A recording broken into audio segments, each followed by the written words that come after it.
alias bincang-bincang asik. Oke guys, ini adalah video pertama kita. Jadi nanti bagi yang belum subscribe, tolong di subscribe YouTube channelnya Puskesmas Cimaung. Dokter udah subscribe dulu? Udah. Jangan lupa di subscribe ya guys. Oke, hari ini kita mau bahas tentang bisa nggak sih minta surat sehat di puskesmas gitu. Itu banyak banget ya pasien yang datang ke puskesmas itu guys. Jadi nanti bakal dijawab sama dokter kita. Sebelumnya perkenalkan dulu ya sebelum nanti ke materinya. Materi, emang ini apaan materi? Hai semuanya, nama saya Dr. Fenty Selvi Kurnia. Saya salah satu dokter di Puskesmas Cimaung ya. Jadi dokter kita ada 3, saya salah satunya. Saya bekerja di Puskesmas Cimaung kurang lebih udah 1 tahun.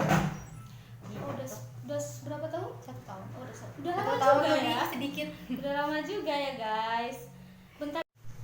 Oke, lanjut ya guys. Oh ya, ini perkenalkan dulu ya, nama saya Yuti, petugas Promkes di Puskesmas Cimaung. Kalau saya bekerja di sini itu baru mau jalan 2 tahun, jadi belum begitu lama guys.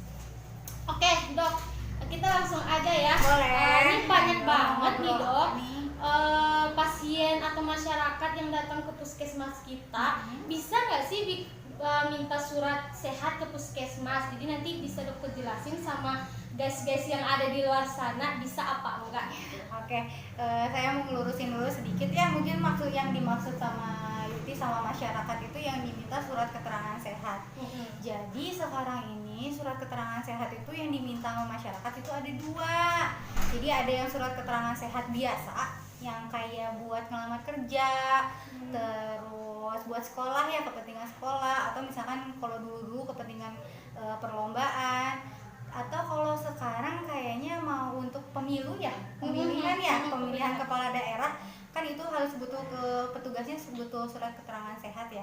Dan satu lagi ada surat keterangan sehat yang diminta itu untuk kepentingan perjalanan masa pandemi ini ya. Terus ada atau untuk kepentingan kembali ke pekerjaan biasanya, karena kan banyaknya sekarang yang pandemi ini di stop ya, banyak yang diistirahatkan dulu di rumah. Nah, apa aja sih yang boleh kalau di puskesmas? Jadi Puskesmas Cimaung mengikuti sesuai petunjuk teknis dari Kemenkes ya.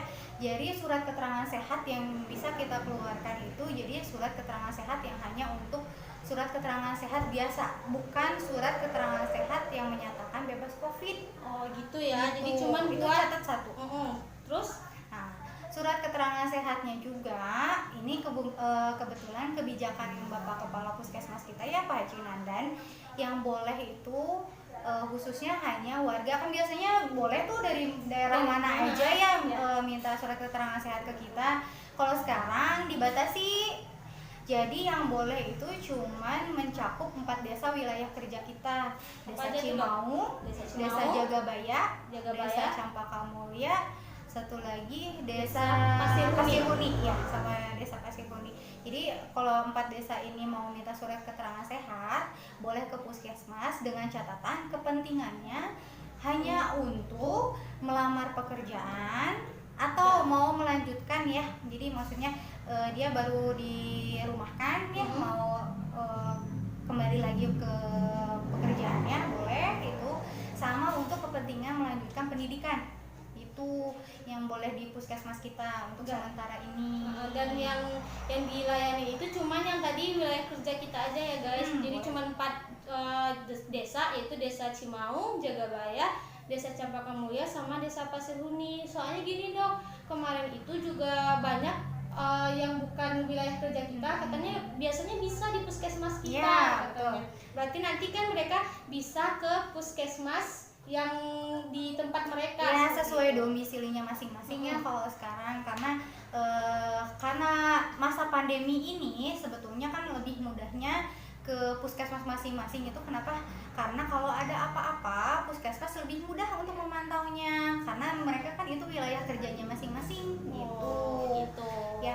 Nah, untuk yang ada nanya nih, banyaknya yang nanya, dok saya ini mau pergi nganter anak saya pesantren misalkan gitu ya, dok saya kerjanya di Jakarta nih, dari perusahaan udah ada yang ngasih surat masalah pemerintah untuk masuk lagi kerja. Jadi untuk sampai saat ini Puskesmas Cimaung tidak mengeluarkan surat sehat untuk kepentingan seperti itu. Oke. Gitu. Gitu ya teman-teman semuanya. Jadi kalau mau ada yang minta juga bebas COVID itu kita nggak bisa ya kesini. Ya, surat keterangan bebas COVID sampai sekarang Puskesmas juga nggak menyediakan. Nggak menyediakan. Gitu ya. Jadi nanti kalau masih ada yang kepo sama bisa minta surat sehat, bisa di komen di bawah nanti ya guys, banyak-banyaknya ya. Terus ada lagi nih dok, pertanyaan yang banyak muncul ketika datang ke Puskesmas. Bisa nggak sih melakukan tes rapid di Puskesmas? Oke. Jadi untuk sementara waktu ini sebetulnya sudah bisa ya, alat rapid kita udah ada. Tapi hanya untuk kepentingan atas indikasi. Maksudnya atas indikasi itu gini, kalau misalkan dia salah satunya ada gejala, terus ada riwayat kontak atau ada mengarah ke arah COVID, pokoknya itu boleh tes rapid atas sesudah konfirmasi atau pemeriksaan dokter. Gitu. Jadi kalau untuk rapid hanya untuk kepentingan pribadi, contohnya misalkan dia mau pergi, mau masuk kerja, itu sampai saat ini Puskesmas belum menyediakan. Itu biasanya diarahin ke rumah sakit atau ke lab-lab swasta. Gitu. Kalau untuk biayanya, dokter? Kalau kisaran biaya, kalau di rumah sakit sama lab swasta sekitar 250.000 sampai 500.000. 250 sampai 500.000 ya guys. Dan sekedar info, sampai saat ini pemerintah itu kalau tes rapid ya, dia bisa berlaku, misalkan nih kita mau perjalanan kemana gitu ya, tes rapid itu berlakunya 3 hari. Oh 3 hari aja. Oh ya dok, satu lagi itu kan yang buat tes rapid. Kalau yang swab? Kalau swab, apalagi itu swab belum ada ya kalau di Puskesmas kita. Jadi kalaupun memang butuh swab ya memang harus ke rumah sakit atau ke lab swasta. Lab swasta juga belum ada semuanya sih. Itu banyaknya sih ke rumah sakit biasanya kita arahinnya. Gitu ya guys yang ada di luar sana. Jadi untuk tes rapid ataupun swab itu belum bisa di Puskesmas kita. Jadi biasanya nanti diarahin ke mana tadi, ke rumah sakit. Gitu. Nah, kalau tes swab itu nambahin sedikit, yang tes swab itu berlakunya 7 hari. Udah tahu belum rapid sama swab itu apa? Nah, belum tahu kayaknya guys yang di luar sana. Mungkin bisa dijelasin dok. Jadi tes rapid itu seperti apa, swab itu seperti apa. Jadi biar tahu gitu. Jadi rapid itu, kalau rapid dia pemeriksaannya pakai darah ya. Nah, biasanya diambil darah, terus dicek selama kurang lebih sekitar 15-20 menit, hasilnya reaktif atau tidak reaktif. Jadi ini tuh memang bukan pemeriksaan spesifik. Jadi bukan pemeriksaan pasti kalau dia kalau hasilnya positif berarti dia positif COVID.